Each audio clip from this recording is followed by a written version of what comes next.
योगियों की दृष्टि में, वेदांतियों की दृष्टि में भले ही स्वप्न मिथ्या हो, पर हरिभक्तों की दृष्टि में, साधकों की दृष्टि में स्वप्न सामान्य वस्तु नहीं है। स्वप्न एक बहुत बड़ा विज्ञान है। पूज्य महाराज जी कहते थे, क्या है स्वप्न? स्वप्न साधक के अंतःकरण का दर्पण है। लोग खूब सेवा करते हैं, खूब नाम जप भी करते हैं, माला भी फेरते हैं, कथा भी सुनते हैं, पर स्वप्न में जो चीज नहीं दिखनी चाहिए वो चीज उनको दिखती है।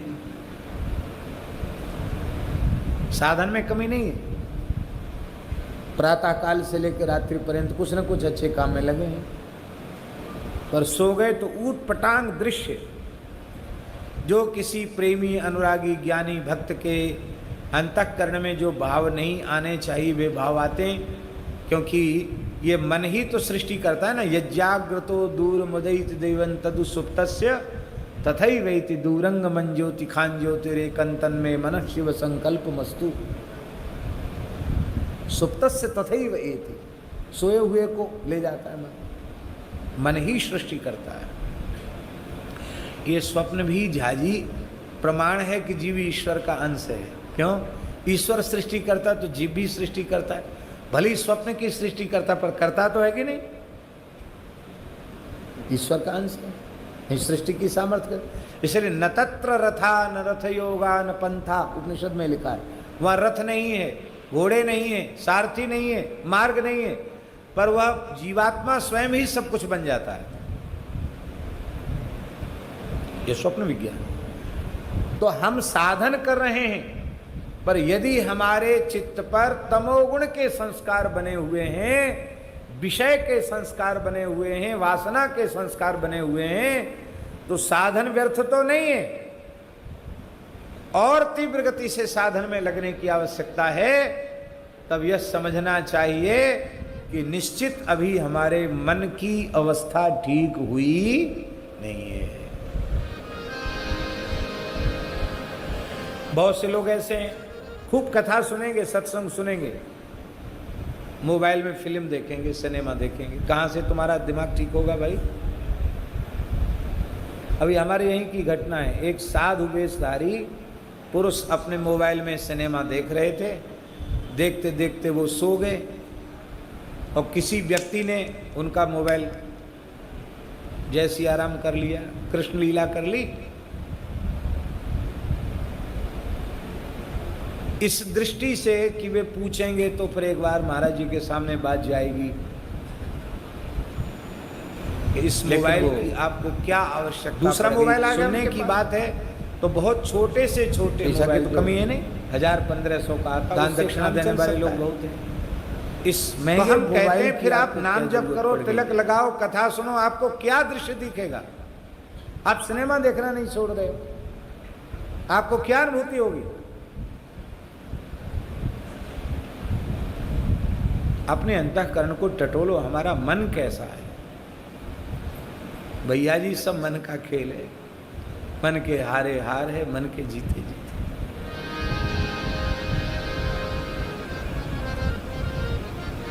मोबाइल न देखने पर भी, सिनेमा न देखने पर भी ऊटपटांग दृश्य आते हैं। क्यों आते हैं?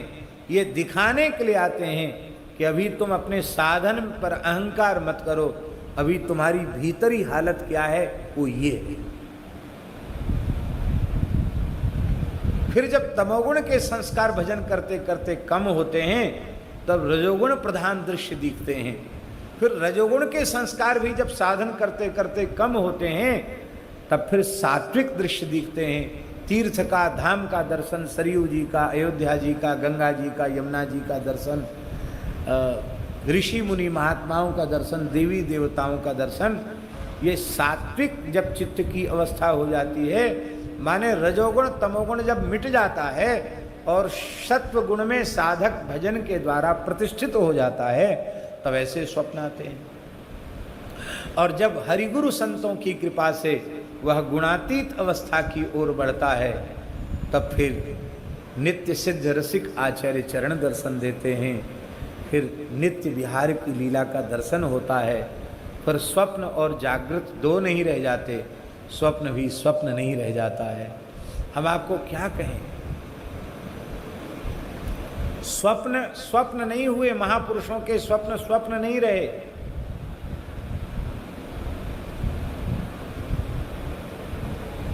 स्वप्न का प्रत्यक्ष प्रभाव जागृत में आ गया।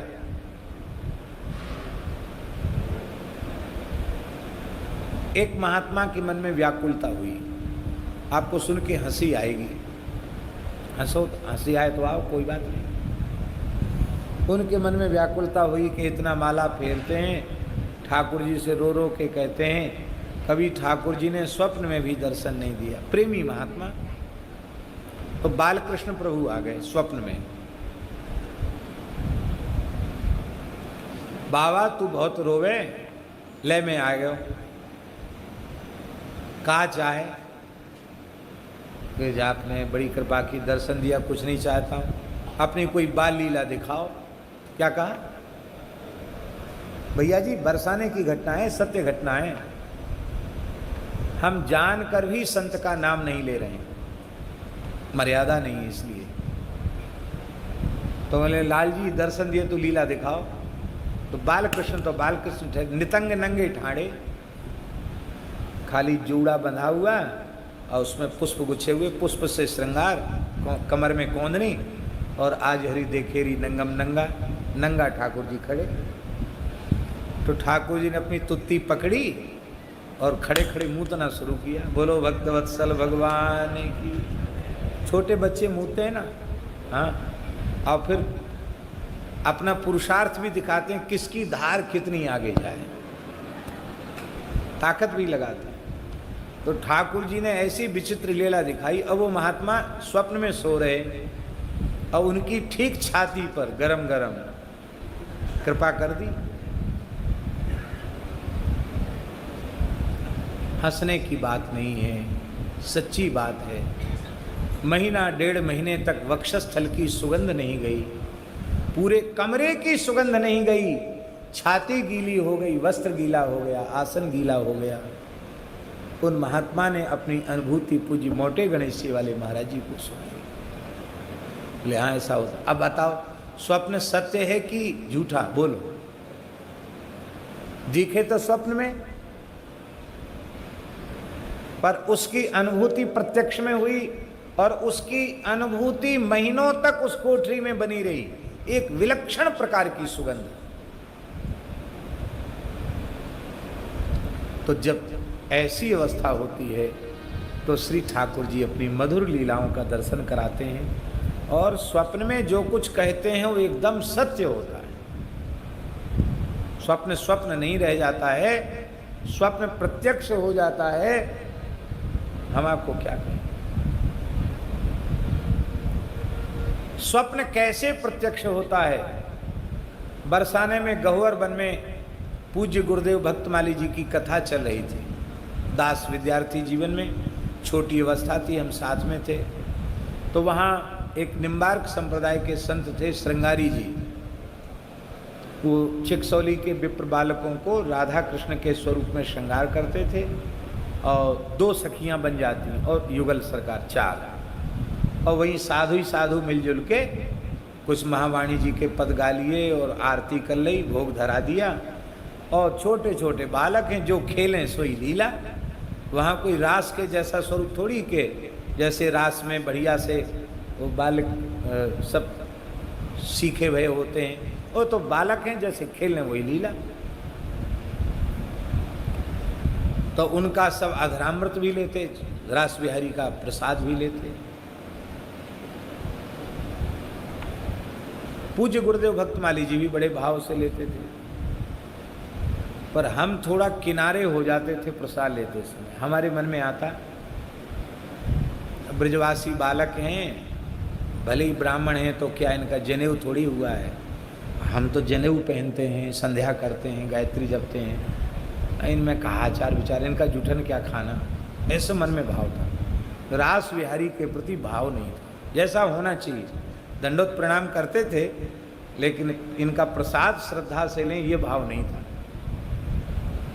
महाराज जी का अभ्यास ऐसा था कि महाराज जी कभी कुछ कहते नहीं थे। अंतर्यामी तो महाराज जी थे, साक्षात भगवान, उनके अंतर्यामी तुम्हें कहाँ कमी, पर वो कुछ कहते नहीं। और प्रसाद बटता जरूर था, श्रृंगार भोग धराते, फिर बटता, हम किनारे हो जाते।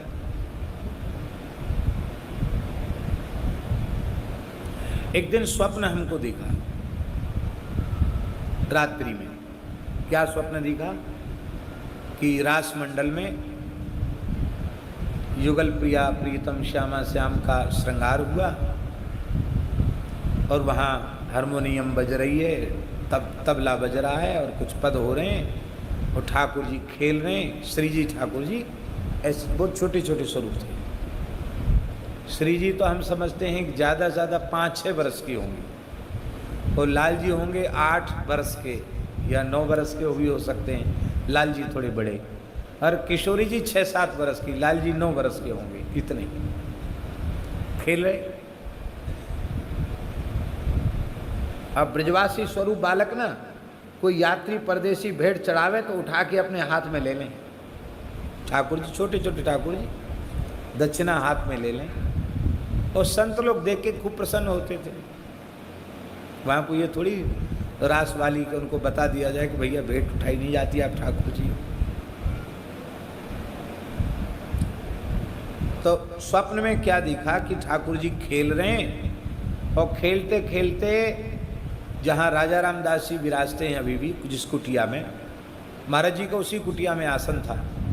तो ठाकुर जी श्री जी दौड़ते, पहले आगे ठाकुर जी हैं, पीछे पीछे श्री जी हैं, दौड़ते हुए आए और महाराज जी चौकी पर बैठे हैं भीतर और उछल के अपने आप युगल सरकार दाहिनी जंघा पर श्री ठाकुर जी बैठ गए और बाईं जंघा पर श्री प्रिया जी बैठ गई। और जब बैठ गए तो महाराज जी बहुत भाव विवल हो गए। उन्होंने जैसे कोई रंक को महानिधि मिल जाए, महाराज जी ने ऐसे अंक में भर लिया युगल सरकार को। और वहाँ रहने वाले सब संत दौड़े हुए आए पीछे पीछे। अकस्मात ये लीला हुई, बोले ठाकुर जी को भोग लगाओ, भोग लगाओ, महाराज जी के हाथ से कुछ ठाकुर जी को भोग लगाओ। तो वहाँ कमरे में केला थे, केला ही सबसे सस्ता और सुलभ फल होता है, केला थे। तो केला तुरंत महाराज जी ने अपने केला दिए कमंडल के जल से धो के, और महाराज जी ने केला ऐसे छील के प्रेम से प्रिया जी को, लाल जी को भोग लगाया। अब शाम का समय है भैया जी, माने स्वप्न की बात है, और हम स्वप्न में देख रहे हैं कि बाहर जो चौतरा है, एक धौ के वृक्ष के नीचे बैठ के हम सायं संध्या कर रहे हैं। संध्या हो गई है, गायत्री जप कर रहे हैं। तो ठाकुर जी कूदे गुरुदेव के गोद से और पीछे से श्री जी कूदी और आके ठाकुर जी कह रहे हैं हमसे, ए बाबा माला काय को फेर रहो, ले मौनी बन के बैठो, केरा खा ले, केरा खा ले। तो मैंने ऐसे माला दिखाई सपने में कि माला जप रहा हूँ, खा नहीं सकता, बोल नहीं सकता। तो श्री जी पीछे से खड़ी, आके पीछे खड़ी हो गई। ठाकुर जी से कह रही हैं, ए ये भजन कर रहे हो या भजन करन दे हो, काय कुछ छेड़ रहे हो, नहीं नहीं केरा खाएगो, केरा खाएगो। और जबरदस्ती उन्होंने मुख में केला दे दिया। और श्री जी बड़ी खुश हुई, उन्होंने भी, वो भी एक केला ली थी, पाते पाते उन्होंने भी केला दी। इस स्वप्न की लीला है, हमको बड़ा आनंद हुआ। इस स्वप्न की लीला देख के मन में बहुत आनंद हुआ।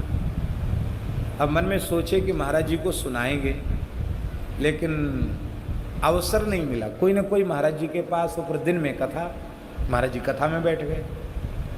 तो ऐसी चीज अवसर देख करके ही निवेदन करनी चाहिए। हमने सोचा अब दिन में तो सुना नहीं पाए, रात में महाराज जी की चरण सेवा करते हुए सुनाएंगे। कैसा स्वप्न दिखा, मन में सोचा।